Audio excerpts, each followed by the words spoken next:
Hindi ko kasalanan that we are on this road to hell. Hindi marunong maging presidente ang nakaupo. Kasalanan ko ba yun? Hindi. Kung kanyang gagraduhan nga ang performance ni Marcos Jr. ay nasa 1 out of 10 ito. Mali rin aniya ang kanyang inakala patungkol sa paulit-ulit na sinasabi ng Pangulo noong sila ay nangangampanya na sama-sama tayong babangon muli. Ang mali ko ata is nag-assume ako na when you say sama-sama tayong babangon muli, gagawa ka ng mga bagay para sa bayan, para sa taong bayan.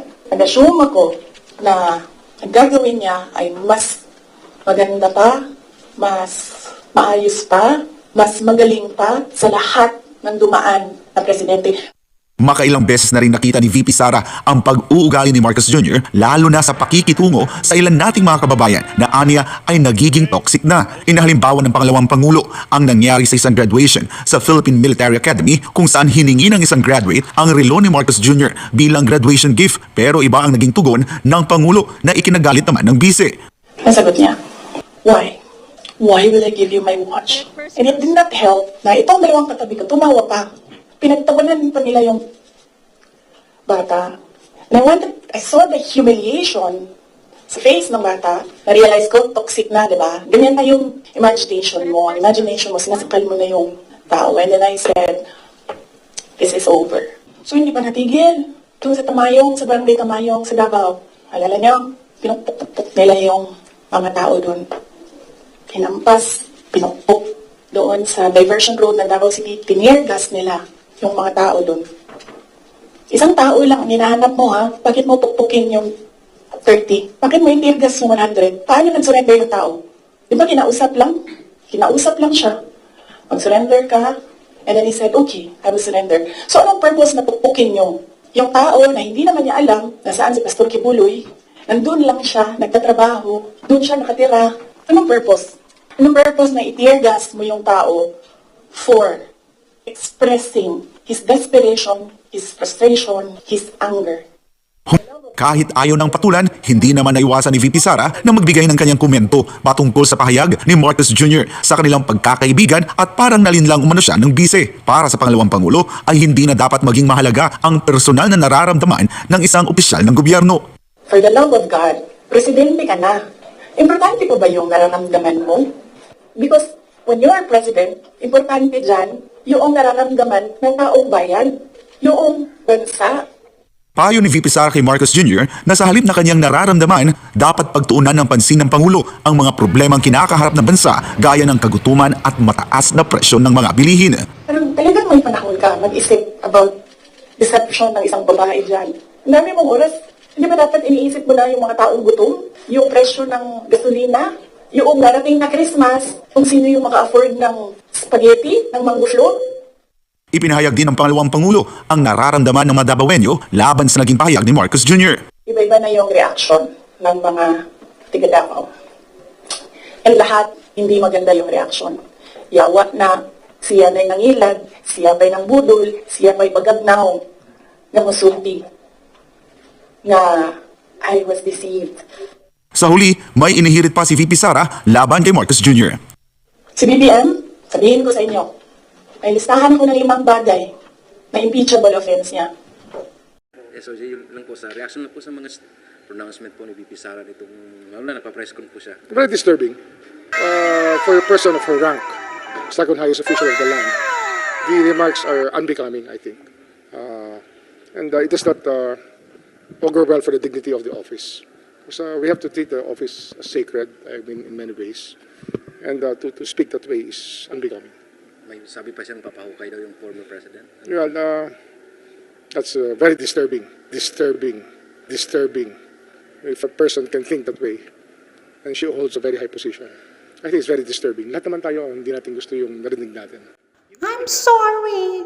That's not true. Ikaw lang yun, boyengin. Marami kasing approaches dyan, no? Pero it desecrates the memory of a person. It desecrates the peaceful state that he must be in, having already perished, and he disturbed the body. And there are many other moral principles that are being violated. And we're looking at the legal aspects also. We're conducting a study. Just do it! Oh my God! Of course, of course. We just basta it's a moral hazard to all of us to be listening to such remarks coming from a very high person in government. Sinabi niya about kay BBM na hindi niya kasalanan na hindi marunong maging presidente si BBM, Atty. Sara. And he also asked sorry sa KOJC. Iyan naman ang perception niya kasi alam mo, kanyang pananaw sa pamamahala ni PBBM, yan ay hindi lamang batay sa kanyang personal kasi kasama niya sa trabaho. So she will know how to rate the performance of yung ka-teammate niya. Kung hindi base rin yan sa mga naririnig niya, nakikita niya reaksyon ng taong bayan na hindi kontento sa performance ni Presidente Marcos Jr. So she's just expressing her own assessment of the President's performance. And walang makakapigil sa bawat mamamayan na magbigay ng assessment sa performance ng isang kasama sa gobyerno. And she also said, Atty. Sara, no, na she had a conversation with Senator Amy Marcos, sinabi niya Senator Amy na kapag hindi pa kayo tumigil, upayin daw nila yung tatay nila doon sa, cemetery sa tapon daw sa West Philippine Sea. That also caused reaction sa mga mambabatas. Some of them, sa mga sinabi ni Vice President Sara Duterte, quote ko lang ilan sa mga mambabatas. Like First District Representative J. Kong Hoon, sabi niya dito, for someone in such a high position to make violent and grotesque threats even in jest, shows a troubling level of instability. Sabi niya, he also added that it's deeply alarming. You can't afford to have leaders so that their emotions spiral out of control in such a public and extreme manner. Sabi ng Manila Union First District Representative Paulo Ortega, and I quote, we urge the Office of the Vice President to consider seeking professional help for Vice President Duterte as this behavior is deeply concerning and could have serious consequences for our nation's leadership. Ortega underscored the gravity of Duterte's recent statement, emphasizing the need for responsible leadership amid such troubling behavior. Sabi niya, the Filipino people deserve leaders who are mentally and emotionally stable, especially during challenging times. And sabi din ni Tingog Party List, Jude Asidre, sabi niya, it's very disturbing to see the second highest official of the country resorting to petty threats, childish threats. Can she not make sense of the 125 million confidential funds that she must have enjoyed for spending it in 11 days? Ilan lang yan, Atty. Sa mga mababatas. What's your take sa mga atake naman nila? Counter-attack nila kay Vice President Sara Duterte?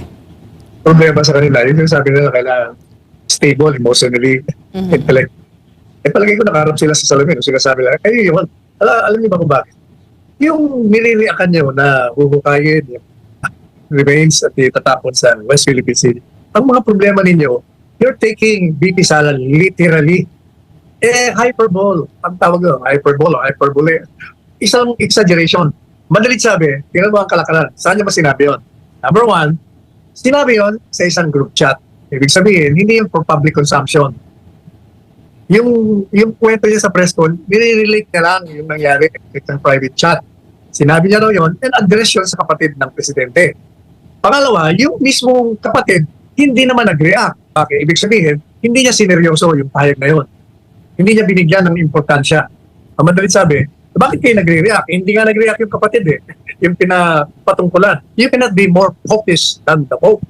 So, kaya kayo, huwag niyo titingnan literal ang mga sinasabi. Parang din yung sinasabi niya na puputulan ng ulo.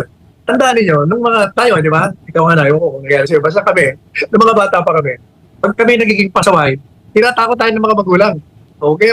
Huwag kayong labas sa gabi. Kung hindi, papakain ko kayo sa bumper, papakain ko kayo sa bumo. O para lang tumigil. Ang ibig lang sabihin nun, pag hindi ka tumigil sa kalokohan mo, papaluin kita. Kumbaga, ang sinasabi ni Vice Sara, this is exactly what she needs. Stop assaulting me. Because if you continue doing that, I will be fighting back. I will engage you tit for tat. I will not sit idly and watch you destroying me. Hindi ako papayag. Yun lang ang ibig sabihin nun. Don't take her literally. Yun naman sa sabi, putulan ng ulo ito. Hindi ba? Tingnan nyo. Pag tayo nasa mga close natin mga kaibigan, at meron tayong kaibigan nagsalita na hindi napantigan-tigan natin, sasabihin na, ang sarap mong tirisin, ang sarap mong banata, ang sarap mong suntukin, ang sarap mong patayin Ganon lang mo yun. Nung nakita niya, yung ginawa ni Presidente Marcos Jr., na napahiya naman yung bata. Di ba sabi niya, napahiya, nakita niya yung humiliation. Nakita niya ngayon, ganito yung ang trato nito. Samantalang yung ama niya, di ba, yung ama niya, nagbigay ng relos doon sa isang graduate ng PMA. Binigay niya. Wala siya, hindi ko alam, hiningi sa kanya, basta nakita ko, tinanggal niya at ibinigay niya. Kaya nung makita niya yon, na nagre-react siya, alam mo, when you're reacting to someone na malapit sa'yo, o kaibigan mo, kilala mo, ibig sabihin, hindi ka na po pwedeng kaibigan sa kanya kasi hindi mo type ng ginawa niya. Kaya sinasabi niya, doon ko na-realize, nung nagre-react ako sa ginawa niya, na toxic na, makamandag na poisonous na yung relasyon namin, hindi na ako tatagal. Yun lang po yun ang ibig sabihin. Atty. Sal, are the lawmakers missing the point dun sa pahayag ni Vice President Sara Duterte dun sa paghukay dun sa tatay nila ng mga Marcoses dun sa libingan ng mga bayani? He said it is a hyperbole, no, a statement. Pero it is actually emphasizing a point na walang utang na loob sila. Because it was under the administration of VP Sara, yung dad niya, si President Rodrigo Duterte, na kahit against all odds, si former President Duterte. Pero talagang nag-decision siya na mailibing sa libingan ng bayani. Once and for all, si Marcos Sr. And then, after all na ginawa ng mga Duterte for the Marcoses, ginaganito sila under their administration. Tama pinupunti niya. Kumbaga, yung ginawa ni Presidente Marcos, inilibing niya ang kanilang. Kapag kaya ng paliwanag ni Presidente Duterte, yun ang tama. Hindi porket kaaway natin yan, hindi natin susunduin kung ano ang itinatakda ng batas. Ang tinatakda ng batas, kung ikaw ay naging presidente o kung ikaw ay naging sundalo, ikaw ay may karapatan na ilibing dyan. So madalit sabi, kung yung Duterte na nga ang nagpalibing, bakit naman na sasabihin nyo, dinidiscreet? Wala sa logic yun, wala sa sentido común. Kaya sinasabi mo, they're missing the point. Talagang they're missing the point. Kaya nga, kung kayo, nagsasabi si Inday Sara, kayo magpa-examine. Kasi napakasimple lang naman ang ibig sabihin. Don't mess with me because I'll be messing with you also. Kung ano-ano na yan inilagay nyo. Meron pang isang, may diferensya din sa utak, yung isang analyst na mahilig na kinukuha ng mga iba-ibang istasyon. Yun din ang sinasabi niya, may diferensya na talaga itong mga ito. Alam mo, ang problema sa kanila. Kahit na anong gawin nyo sa mga Duterte, masyadong malalim ang tinanim na ligasiya ng mga kabutihan, ng mga pag-unlad dito sa ating bansa na napamahal na sila sa masang Pilipino. Hindi nyo masisira yan kahit anong gawin nyo. Tandaan nyo sa 2028, maghanda kayo. Sapagkat there is a time for reckoning. At yung taong bayan, hindi yan papayag sa ginagawa ninyo. Tatapusin nila ang inyong mga kabulastugan, mga kawalang-iyaan, ang inyong paglabag sa karapatan at pagsira sa reputasyon ng minamahal nilang naging Pangulo at ngayon naman ang minamahal nilang pangalawang Pangulo ng bansa.